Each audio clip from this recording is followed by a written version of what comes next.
antes de acusarlas públicamente, si no lo negarán todo, y yo seré quien parezca un loco paranoico.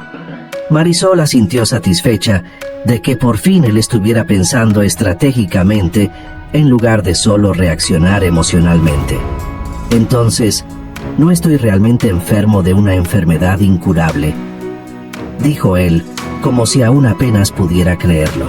Marisol dijo, no, pero el veneno puede haber causado algunos daños internos que deben ser tratados y curados adecuadamente. La hermana Liz me dio un antídoto específico para este tipo de envenenamiento. Sacó del bolsillo un paquetito de hierbas secas atadas con cordel. Voy a empezar a administrarlo de inmediato para limpiar por completo su cuerpo del veneno acumulado en los órganos. Ruan tomó la mano de ella entre las suyas grandes y calientes, los ojos azules brillando con algo que iba mucho más allá de una simple gratitud. Marisol dejó que él le sostuviera las manos y continuó. Voy a seguir a Matías por la casa en cada momento libre que tenga. En algún punto, él necesita encontrarse con la persona que lo contrató para entregar informes o recibir nuevas instrucciones. Vamos a fingir que usted aún está molesto conmigo. Matías seguirá trayendo los huevos, creyendo que el plan está funcionando perfectamente. Cuando él los traiga, pídale que salga de la habitación y entonces esconda todo debajo de la cama para que yo lo tire después. Ruan protestó. Puede ser peligroso salir detrás de él. No tenemos la certeza de que haya más gente involucrada. Estoy de acuerdo en que ellos necesitan creer que el plan avanza sin problemas, pero no pienso ponerte en riesgo. Marisol sonrió ante la preocupación de él y dijo, es la única manera. No podemos involucrar a más gente. Él la miró. Señorita Fontes, dijo Ruan con la voz quebrada por la emoción. Yo le debo mi vida ahora. Si no fuera por su terquedad, su negativa a aceptar lo que todos los médicos dijeron, su insistencia en investigar y hacer preguntas, yo estaría muerto en pocas semanas y nadie jamás sabría la verdad. Marisol lo miró profundamente a los ojos, sintiendo algo moverse dentro del pecho, algo cálido y aterrador y maravilloso al mismo tiempo. Usted va a recuperarse por completo, va a volver a su cargo de duque con plena salud, y vamos a atrapar a quien está haciendo esto y garantizar que paguen por el crimen monstruoso que cometieron. Ruan le sostuvo con firmeza las manos entre las suyas y dijo con decisión, necesitamos contárselo a mi abuela inmediatamente. Ella necesita saber la verdad. Marisol estuvo de acuerdo y entonces llamó a Rute. Rute se sentó en el sillón al lado de la cama y Marisol lo contó todo de nuevo desde el principio. Cada detalle de la investigación, cada evidencia reunida, cada conclusión alcanzada. Rute se fue poniendo progresivamente más pálida a medida que escuchaba, las manos temblando de impacto e indignación, hasta que finalmente se cubrió el rostro y lloró lágrimas amargas de una traición profunda. ¿Cómo puede Inés hacer esto? ¿Cómo puede envenenar a mi nieto, el hijo del hombre que se casó con ella y la trató como una reina? ¿Cómo puede ser tan monstruosa, tan cruel? Se levantó bruscamente, sostuvo las manos de Marisol con una fuerza sorprendente para alguien de su edad y dijo con la voz quebrada pero sincera, has sido una de las mejores elecciones que he hecho en toda mi vida, niña. Salvaste a mi nieto no una sino dos veces, primero salvándome aquel día en el hospital y ahora salvándolo de esta horrible conspiración. Atrajo a Marisol a un abrazo apretado que olía a lavanda y a amor de abuela, y luego se volvió hacia Ruan. Ahora cuéntame ese plan que idearon, mi nieto querido. ¿Cómo vamos a atrapar a esas serpientes venenosas y garantizar que se haga justicia? En los días siguientes, todo se ejecutó rigurosamente conforme al plan. Matías simplemente no se ausentaba ni un solo minuto de su puesto junto a Ruan. Ruan fingía magistralmente que estaba comiendo los huevos envenenados, hacía muecas de dolor exageradas, gemía lo suficientemente alto como para ser escuchado a través de las puertas, y hacía temblar las manos a propósito cuando Matías lo observaba. Después de que el ballet salía satisfecho, creyendo que todo marchaba perfectamente, Marisol entraba en silencio, retiraba la comida intacta y traía escondida abajo un paño limpio, comida verdadera y nutritiva que había preparado en secreto en la cocina durante la madrugada, cuando todos dormían profundamente. Rute, por su parte, fue discretamente hasta el comandante de la Guardia Real, un hombre de absoluta confianza que había servido a la familia Artiaga durante 3 décadas, y dejó muy claro que necesitaba 5 hombres completamente leales, disfrazados de nuevos empleados en su casa, todo por orden directa del duque y con un sigilo tan absoluto que ni sus propias familias podrían saber la verdadera misión. Esos 5 guardias comenzaron a trabajar en la mansión como jardineros, criados de cocina y ayudantes de establo, perfectamente integrados a la rutina diaria sin levantar ninguna sospecha. Pero su verdadera misión era una sola: vigilar constantemente a Matías, seguir cada uno de sus movimientos, observar con quién hablaba, a dónde iba cuando creía estar solo, registrar mentalmente cada detalle que pudiera llevar a los verdaderos responsables del envenenamiento. El duque permanecía la mayor parte del tiempo acostado en la cama, incluso cuando se sentía cada día más fuerte, simulando una debilidad progresiva para alimentar la falsa sensación de victoria de quienes lo envenenaban. Inés y Elena vinieron a visitarlo una tarde lluviosa. Entraron en la habitación con sonrisas preocupadas que no alcanzaban los ojos calculadores. Preguntaron con voces melosas cómo se sentía y si necesitaba algo. Ruan las miró con ojos que ahora veían claramente a través de las máscaras que usaban. Sintió náuseas genuinas, no por el veneno, sino por la hipocresía descarada, y fingió estar demasiado irritado para recibir visitas, gritando que quería quedarse solo hasta que ambas salieran ofendidas. La única persona por la que Ruan realmente se preocupaba en aquel juego peligroso de mentiras y verdades era su hermano Diego, el muchacho bueno e inocente que no tenía idea de lo que ocurría en las sombras a su alrededor. Diego fue a visitarlo una noche especialmente difícil. Entró en la habitación oscura iluminada apenas por velas débiles. Se sentó en el borde de la cama, donde Ruan fingía dormir inquieto, y entonces comenzó a llorar. Lágrimas silenciosas que corrían por el rostro joven, mientras sostenía la mano fría del hermano mayor al que amaba profundamente. Ruan quiso gritar la verdad en ese momento.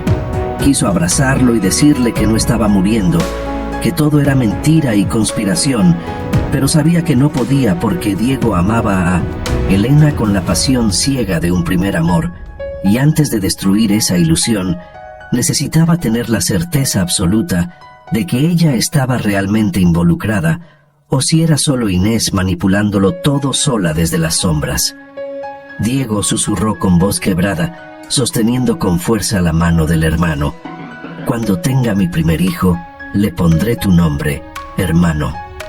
Y exactamente una semana después de aquella conversación desgarradora, Elena anunció públicamente durante la cena que estaba embarazada de 2 meses. Ruan, observándolo todo desde la ventana de su habitación, pensando con una tristeza aplastante cómo sería la vida de aquel niño inocente cuando toda la verdad fuera finalmente revelada y el mundo de Diego se derrumbara por completo. Su hermano quedaría absolutamente destruido, y no había nada que Ruan pudiera hacer para evitar ese dolor inevitable que se acercaba como una tormenta en el horizonte. Elena buscó a Rute en la sala de té algunos días después del anuncio del embarazo.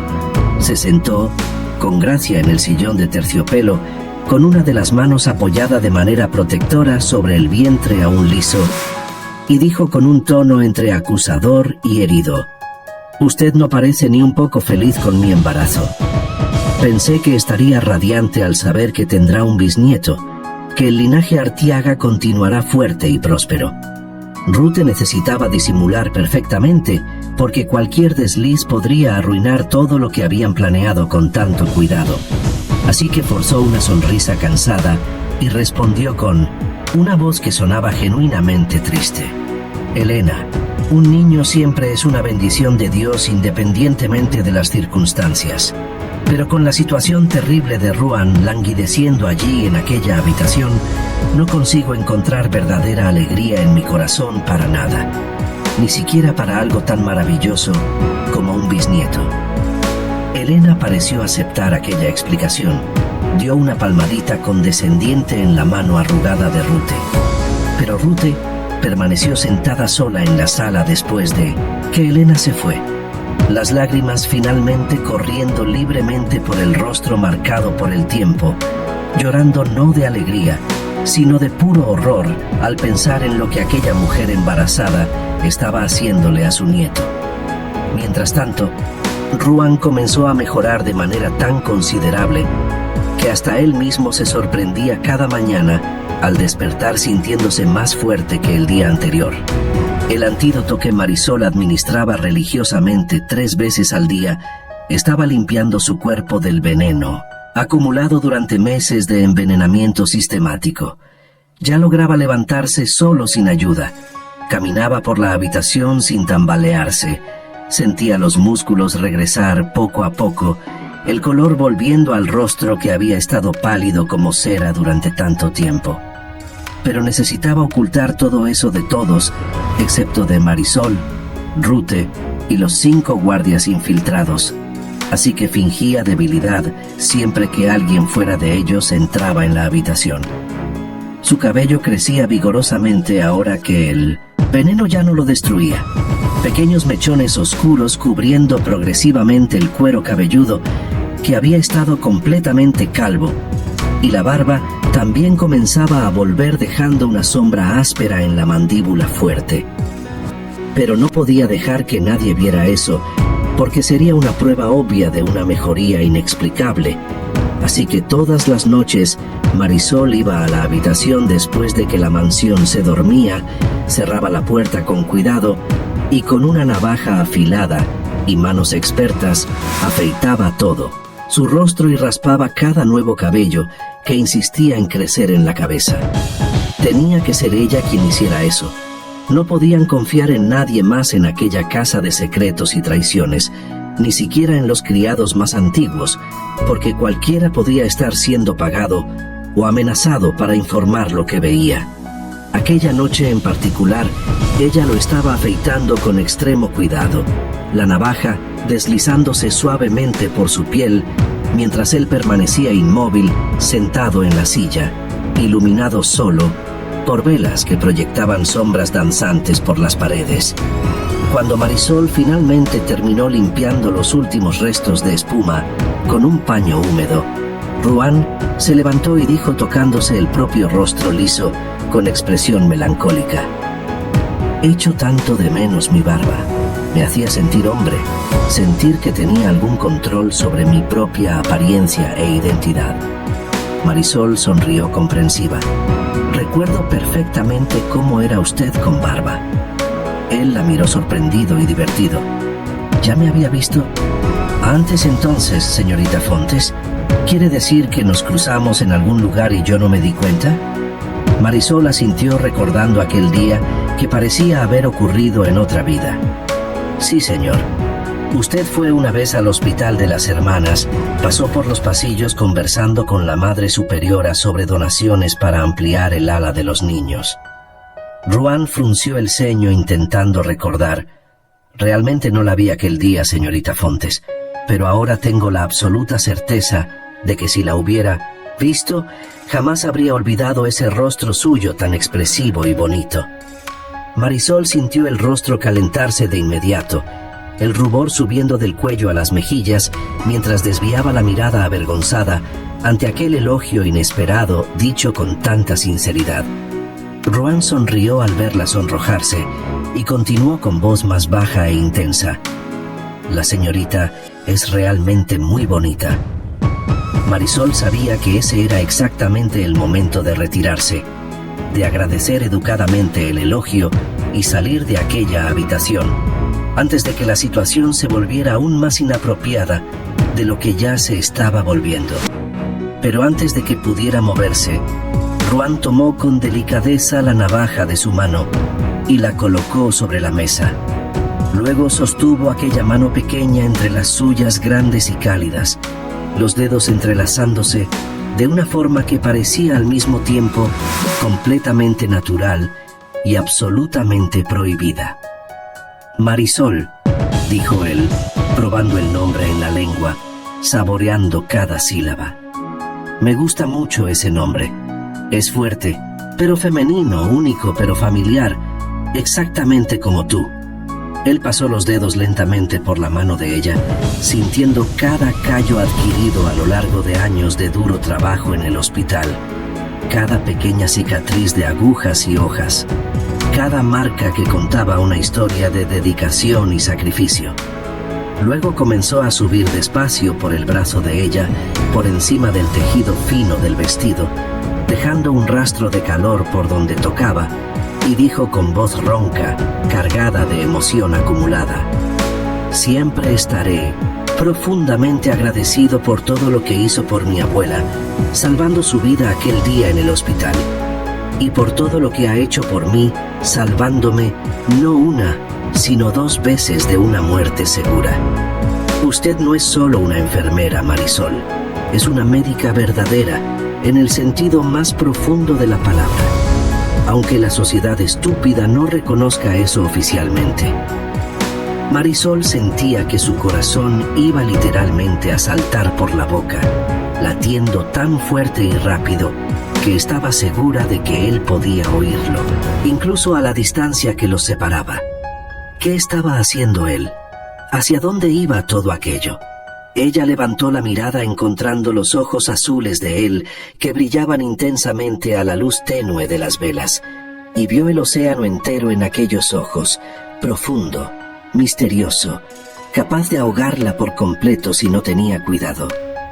Ruan extendió la mano libre y tocó el rostro de ella con tanta ternura, el pulgar acariciando suavemente el pómulo mientras se acercaba despacio. Marisol, susurró él cuando sus rostros estaban a pocos centímetros de distancia, sus respiraciones mezclándose en el mínimo espacio entre ellos. Marisol. Ella logró finalmente encontrar su voz, aunque salió temblorosa y débil. Señor, no podemos hacer esto. Es impropio, es peligroso, es... Pero Ruan ya no conseguía contenerse. Todos aquellos días fingiendo estar muriendo. Todas aquellas noches solo pensando que nunca volvería a sentir nada más que dolor.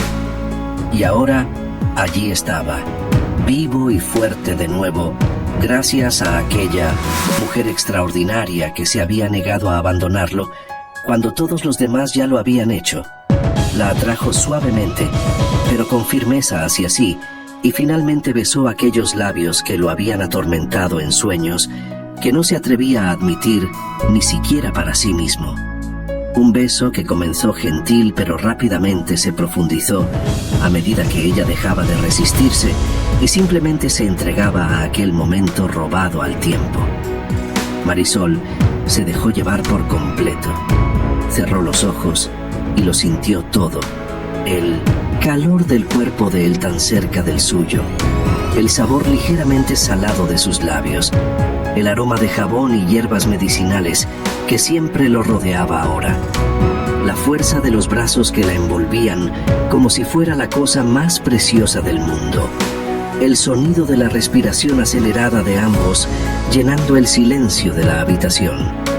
Era incorrecto, era imposible, era todo lo que no debía estar ocurriendo, pero también era perfecto e inevitable y completamente correcto de una forma que desafiaba cualquier lógica o razón. Pero entonces alguien llamó urgentemente a la puerta, rompiendo el encanto de aquel momento mágico, y Ruan soltó a Marisol tan rápido que ella se tambaleó, necesitando apoyarse en la mesa para no caer. Ambos se quedaron allí de pie, jadeantes, intentando recuperar la compostura y entender qué demonios acababa de ocurrir entre ellos. pero no había tiempo para procesar nada, porque los golpes en la puerta se repitieron con más insistencia. Ruan abrió encontrándose con uno de los guardias disfrazados de empleado, el rostro del hombre tenso por una excitación mal contenida. «Señor, por fin salió». Matías salió de su habitación y entró en un cuarto del ala desocupada del castillo en el tercer piso. «Y hay alguien allí con él». Vimos una segunda sombra a través de la rendija de la puerta. Están conversando en voz baja, pero se puede escuchar si nos acercamos. El corazón de Ruan se disparó violentamente dentro del pecho, por razones completamente distintas ahora. Por fin tendrían al cómplice de Matías.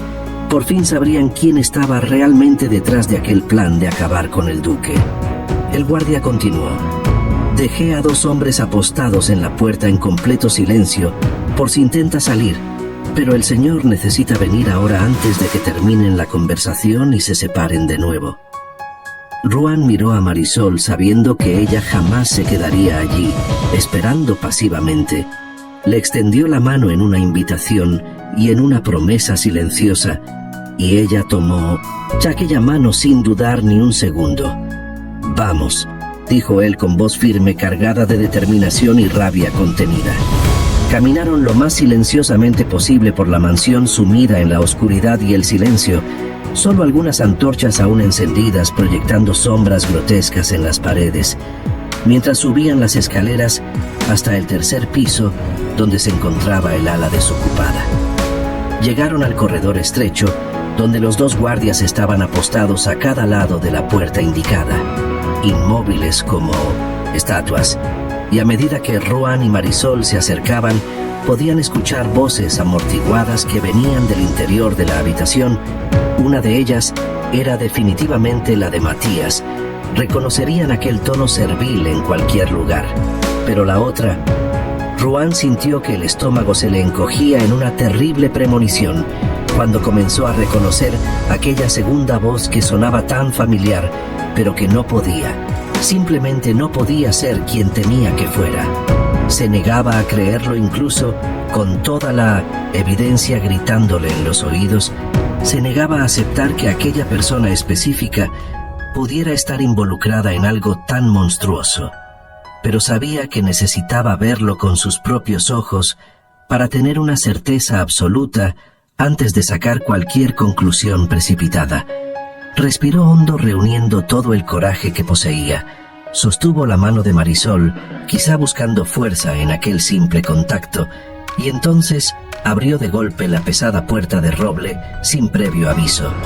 Y allí, de pie frente a él, iluminado solo por una vela solitaria sobre una mesa vieja, cubierta de polvo, estaban Matías con una expresión de terror absoluto en el rostro pálido como la muerte, y Diego, su querido hermano, su Diego al que amaba como si hubieran nacido de la misma madre, su hermano inocente, que había llorado junto a su cama y prometido darle su nombre a su primer hijo, de pie en medio de aquel cuarto abandonado, conversando en secreto con el hombre que lo había estado envenenando sistemáticamente durante meses enteros. Diego miró directamente a Ruan, pero mantuvo la cabeza erguida en un gesto de desafío que no combinaba en absoluto con el muchacho gentil y amoroso que siempre había sido. «¿Cómo pudiste hacerme esto, Diego? Nunca te faltó absolutamente nada. ¿Por qué?» Diego lo encaró sin bajar la mirada, sin demostrar ni una gota de remordimiento o arrepentimiento. «Me faltó poder, mi querido hermano. Tú siempre tuviste todo el poder en las manos desde que naciste. Papá lo dejaba clarísimo en cada decisión que tomaba. Tú eras el primogénito. Tú heredarías el ducado. Tú mandarías en todo. Y yo me quedaría para siempre en las sombras, recibiendo solo tus obras y tu compasión condescendiente, como si fuera un mendigo agradecido». Su voz se elevó, cargada de rabia acumulada durante años. «Entonces necesitaba hacerte sufrir. Necesitaba sacarte de mi camino de una vez por todas para finalmente tener lo que siempre debió haber sido mío por derecho. Ruan lo miraba completamente incrédulo, sintiendo una náusea genuina subirle por la garganta. Y entonces Diego se dio cuenta por fin de que su hermano estaba de pie, caminando, visiblemente sano y fuerte, sosteniendo la mano de Marisol como si ella fuera su ancla en un mar de traiciones. La expresión de Diego cambió al instante a furia pura. «La culpa fue tuya», gritó señalando con el dedo acusador a Marisol, que no retrocedió ni un centímetro ante aquella hostilidad. «Debí haberte sacado de aquí desde el primer día. Debí haberte despedido o eliminado antes de que arruinaras todo lo que planeé tan cuidadosamente durante meses». Ruan dio un paso protector delante de Marisol, impidiendo cualquier avance de Diego, y preguntó con una voz helada que nunca antes había usado con su hermano: «¿Elena e Inés saben de tu plan? ¿Están involucradas en esto o las engañaste como me engañaste a mí?» Diego soltó una risa amarga y cruel que resonó por el cuarto abandonado, haciendo que incluso Matías se estremeciera apoyado contra la pared. «Eres muy inocente, hermano mío. Siempre fuiste demasiado tonto para ver lo que ocurría debajo de tu nariz privilegiada. A Elena solo le importan las joyas caras y los vestidos importados de Francia. Mientras yo le diera eso, no le importaba nada más. Mi madre es exactamente igual, obsesionada con las apariencias y el estatus social. Pensé todo yo solo. Ejecuté todo yo solo». Matías seguía de pie al lado de Diego, con el rostro pálido como un cadáver recién sacado de la tumba, temblando, visiblemente sabiendo que estaba acabado. Ruan miró a aquel que conocía cada detalle de su vida y sintió un dolor distinto, el dolor de darse cuenta de que la lealtad puede comprarse y venderse como cualquier mercancía barata en el mercado.